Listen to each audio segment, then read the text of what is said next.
sama-sama belajar ya. Sama-sama belajar. Sebenarnya kita mau diskusi nih terkait dengan apa? Nah, termasuk juga kita kan sudah mendekati ke UAS ya.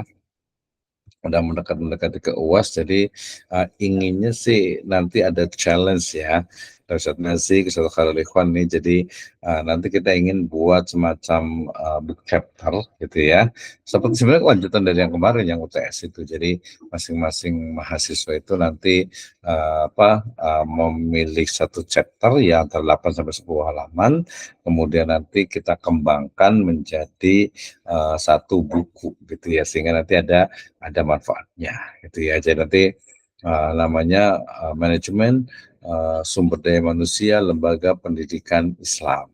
Nah, ya kayaknya nanti boleh nih Ustadz Khairul Ikhwan sama Ustadz Nazik ini untuk nanti bisa sama-sama untuk UASnya. Bahkan kalau bisa, kalau saya yang sudah terapkan ini biasanya sebelum UAS itu sudah kita presentasikan dulu ya. Setelah presentasikan baru nanti ada perbaikan ya. Setelah ada perbaikan nanti baru dijadikan sebagai bahan UAS. Nah ya, mudah-mudahan ini Ustadz Khairul Ikhwan ya masih masih semangat ya. Ustadz Nazik juga jangan khawatir ya. Kita sebenarnya bisa diskusi ya. Tapi karena mungkin masih ada kegiatan kali ya. Oke, kita kasih kesempatan dulu nih Ustadz Nazik sama Ustadz Khairul Ikhwan, ada pertanyaan atau ada diskusi, atau mungkin tadi saya ingin untuk UASnya itu adalah membuat artikel terkait dengan manajemen SDM di lembaga pendidikan Islam ya, di lembaga pendidikan Islam, baik itu apa saja ya, mau MI, mau SDIT, mau SMP, mau aliyah ya, mau apa saja gitu, yang penting dia lembaga atau pesantren juga. Nah, bagaimana model manajemen SDM-nya, atau nanti bisa juga kita pilih yang lebih spesifik, misalnya satu orang itu membahas tentang kemarin ya ruang lingkup dari manajemen SDM ya, bicara tentang misalnya recruitment and selection ya, kemudian yang lainnya bisa ke compensation and benefit, kemudian juga learning and development ya, kemudian juga evaluation performance, atau mungkin industrial relation gitu ya, atau juga leadership-nya gitu ya, atau mungkin corporate culture-nya. Itu sangat mungkin tuh ya untuk dikembangkan, untuk kita sama-sama dijadikan wah. Oke ya, kayaknya ini karena agak terbatas, mungkin nanti kita juga akan diskon lah ya waktunya ini ya. Oke, saya mau nanya nih, kira-kira ada komentar nggak nih Ustadz Khairul Ikhwan atau Ustadz Nazik nih?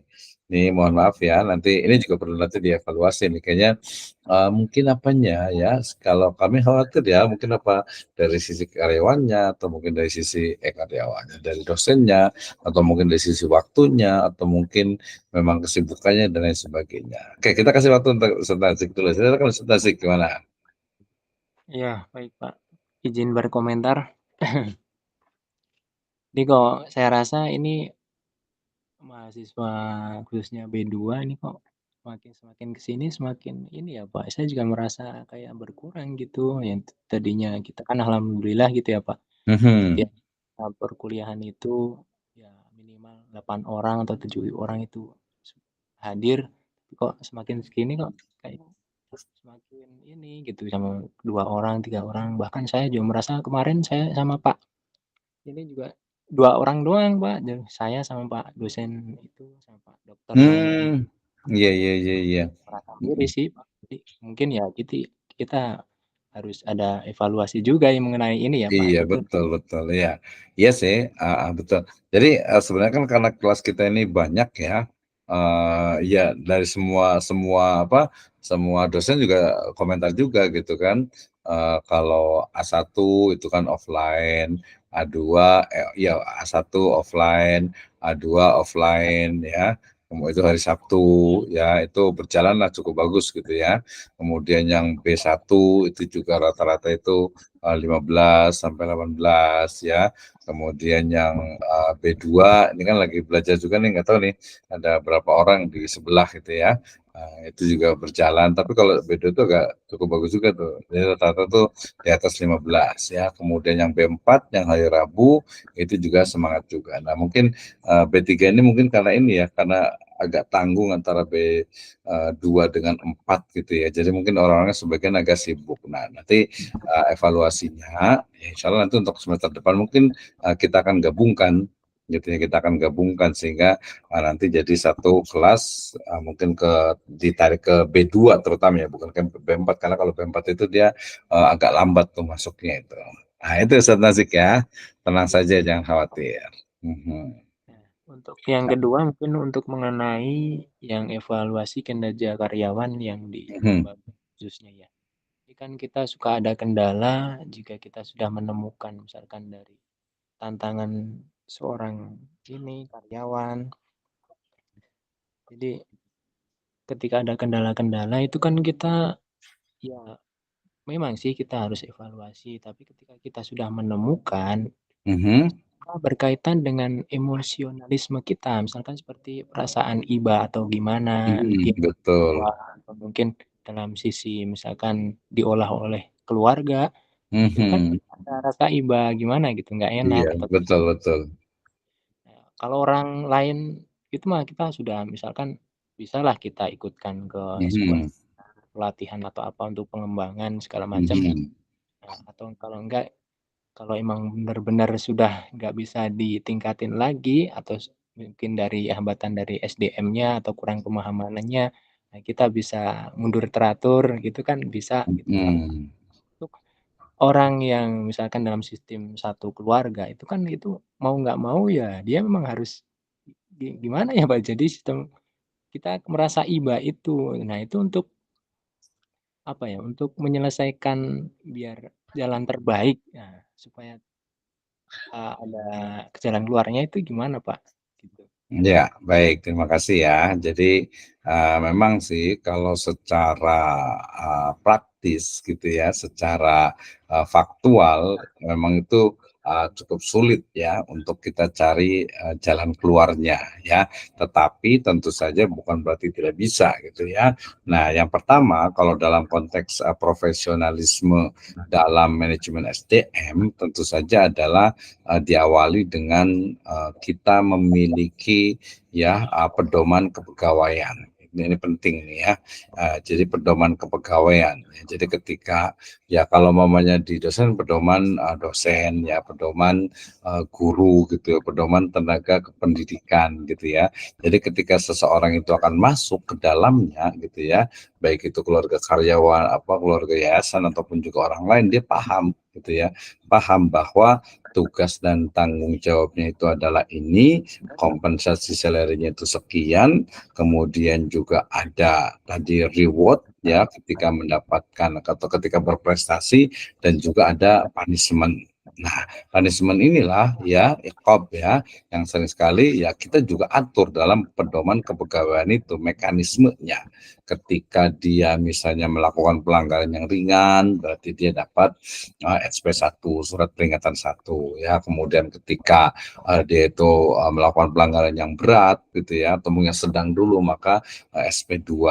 Nah, kemudian ketika dia ternyata berulang kembali atau mungkin melakukan istilahnya itu kesalahan yang berat, maka itu masuk ke SP3 atau mungkin sampai ke PHK. Nah, dalam hal ini memang ya kalau tadi orang luar mungkin nggak ada masalah gitu ya, karena perasaan kita tuh mungkin bisa atur karena memang sudah ada aturan dan juga saling memahami, tadi ada keterlibatan. Nah, kalau umpamanya ke luar yayasan bagaimana? Ya kalau menurut saya ya walaupun sama ya bukan keluarga yayasan juga, wa amruhum syura bainahum, artinya ya dimusyawarahkan dengan orang yang bersangkutan atau mungkin juga dengan ketua yayasan atau mungkin juga dengan istilahnya itu keluarga ataupun orang tua misalnya atau mungkin pasangan gitu ya dari karyawan atau guru tersebut. Ini maunya apa gitu ya. Saya yakin kalau mamanya ketua yayasan ya pengurus-pengurus yayasan ya ketika mereka memang ingin agar istilahnya lembaga itu maju, ketika diajak musyawarah ini bagaimana gitu ya, misalnya ada seseorang itu yang jarang masuk misalnya, ini nggak oke lah sekali dua kali itu ditolerir, tapi ternyata nggak masuk terus ya, ini kan otomatis ganggu gitu ya. Demikian juga mungkin ada hal-hal yang mungkin mengganggu, misalnya ya mengganggu dari kelancaran pembelajaran ya dari guru ataupun siswa dan sebagainya. Nah, ini tentu saja tadi dengan musyawarah, dengan juga bagaimana syuro gitu ya, maka saya yakin lembaga ya ataupun juga pemilik yayasan atau yayasan itu juga akan menyadari bahwa misalnya ya ini nggak bisa dipertahankan SDM ini gitu ya. Misalnya dia melakukan misalnya nih ya, misalnya apa narkoba lah gitu ya, atau mungkin pelanggaran-pelanggaran berat yang memang nggak bisa ditolerir gitu ya. Nah, ini kan ini jelas nih. Tapi kemudian ketika ternyata misalnya ini kan tadi yang itu ya, yang sesuai prosedur ya. Nah, tapi kemudian kalau umpamanya ternyata istilahnya itu apa keluarga yayasan ini harusnya tidak terjadi gitu ya, ternyata kekeh gitu ya, pengen tetaplah biar aja di situ, mudah-mudahan justru biar tobat gitu, biar apa. Nah mungkin kita bisa lakukan kontrak baru, dalam artian itu ada beberapa hal yang memang tidak diberikan kepada dia gitu, maksudnya itu tanggung jawabnya ya, tugas dan tanggung jawabnya ini biasa dari SDM, dari manajer SDM kepegawaian ya, ataupun juga dari kepala sekolah gitu ya, bahwa oh nggak bisa dia misalnya itu pelanggarannya atau mungkin juga kinerja itu nggak bagus, jangan mengajar mata pelajaran yang memang inti gitu ya. Dia hanya bagian-bagian tertentu saja misalnya. Seperti itu ya. Jadi banyak yang bisa dilakukan kalau memang itu adalah keluarga besar dari yayasan ya. Nah, itu juga teori, tapi saya yakin bisa. Nah, kalau tadi terkait dengan perasaan sih memang ya, apa kalau kami di kebetulan di konsultan untuk EHRD Syariah, ya kita udah paham bahwa ketika memang seseorang gitu, misalnya begini, kalau tadi PHK karena pelanggaran kan jelas ya, tapi kemudian ternyata misalnya ya, saya ada suatu kejadian di daerah Sentul City sana itu ya, ada satu lembaga pendidikan yang kemudian ya bangkrut lah istilahnya, nggak bangkrut sekali sih, tapi pokoknya menurun tajam lah gitu ya. Nah ketika menurun tajam otomatis kan apa security-nya dikurangi, ya office boy-nya itu dikurangi, kemudian juga karyawan yang administrasinya dikurangi, ya mau seperti apa lagi? Bagaimana nggak mungkin masa isinya itu tuh mempertahankan satu orang, kemudian ternyata yang lain itu malah jadi banyak korbannya. Dalam artian itu gini, ketika lembaga itu sudah tidak bisa menggaji lagi orang tersebut gitu ya, dan juga orangnya banyak gitu kan, misalnya kan ada misalnya nih ya, kalau di sini tuh ada security itu ada 14 gitu ya, bukan 14, 21 malah yang di dekat rumah saya ini ya, pesantren itu ya, ada 21. Nah ketika kemudian manajer SDM itu dia pasti tahu gitu kinerjanya kan setiap bulan atau semester itu pasti akan kelihatan ya, dari koordinatornya kan kelihatan, dari koordinator gitu ya. Ini kalau koordinatornya nggak semangat ya sekalian berarti gitu ya. Nah kemudian dia akan tahu oh kinerja ini nggak bagus, ini kurang, oh ini bagus nih. Jadi ketika nanti suatu saat ketika ternyata misalnya itu mengalami penurunan dan istilahnya itu mengharuskan adanya PHK ya, pengurangan tenaga kerja, pemutusan hubungan kerja gitu ya, maka ya udah ketahuan nih pasti ini orangnya nih, dia kinerjanya kurang gitu ya. Jadi tadi pentingnya evaluasi kinerja untuk memastikan. Nah, kalau perasaan ya iya, kalau kita PHK orang misalnya, apalagi dia kepala keluarga yang di belakang itu ada istrinya, ada anak-anaknya gitu. Tapi kan ini juga kaitannya dengan apa? Dengan eksistensi atau keberlangsungan juga dari lembaga. Nah, seperti itu. Jadi ya perasaan itu pasti ada, tetapi kemudian prosedur yang sudah disepakati dan juga keputusan dari yayasan juga harus dilaksanakan. Tetapi makanya yayasan yang baik itu kan memang yayasan yang memang ingin agar yayasannya itu berkembang. Ya, kalau ada misalnya walaupun keluarga besar tapi ternyata dia juga malah bikin atau membuat tidak maju atau mungkin memperlambat, apalagi sampai mengacaukan gitu ya, yaitu ya mau tidak mau harus di-cut gitu ya. Nah, seperti itu ya. Wallahu a'lam bishawab. Oke, terima kasih ya Ustaz Nazik ya. luar biasa sekali. Terima kasih juga Ustaz Khairul. Apakah ada komen? Nanti Ustaz Nazik untuk UASnya ya, ini sama dengan yang kelas yang lainnya. Saya ngajar di kelas A2 juga ya, di A2. Bisa ya nanti ya buat kayak semacam book chapter untuk boleh secara umum manajemen SDM di satu lembaga pendidikan agama Islam, ya pendidikan Islam, atau mungkin nanti bagian tertentu ya. Tadinya saya mau bagi kayak nanti mungkin di grup ya, berdasarkan kepada nanti tinggal milih gitu ya, book chapter yang lanjutan dari yang kemarin gitu. Baik, Pak. Ya, oke ya. Terima kasih banyak Ustaz Nazik atas ininya ya, masukan-masukan luar biasa nih ya. Ini harus dapat ini ya dari kemarin ya. Luar biasa. Yang lain juga sama sebenarnya, itu mungkin tadi itu karena tadi nggak masuk kan ya yang jam 4 ya. Iya, Pak. Yang tadi Tadi jam sore 4 nggak ada sore nggak masuk ada kan? info. Jadi kita juga ini kirain itu kan masa liburan ya ini, Pak. Jadi Hmm, ada info, kirain libur, kata saya kan gitu. Kirain. Oh, ternyata nggak libur gitu. iya. Oh iya, karena liburan sekolah gitu ya. Iya sih. Ya makanya ini juga dikira tadi yang lain juga dikiranya itu libur gitu. Padahal kan kalau saya biasa ya pas kayaknya nggak perlu ini kan karena nggak ada info libur. Info libur kan pekan kemarin udah libur ya. Itu juga karena apa? Idul Adha ya. Kalau kita kalau salah kalau ditarik kan masih ada ini ya. Tadi absensinya di absensinya nanti absensi dulu. Itu kan nanti boleh di copy juga nih. Nanti saya akan kopikan ke ini juga ya di grup aja lah yang hadir gitu ya.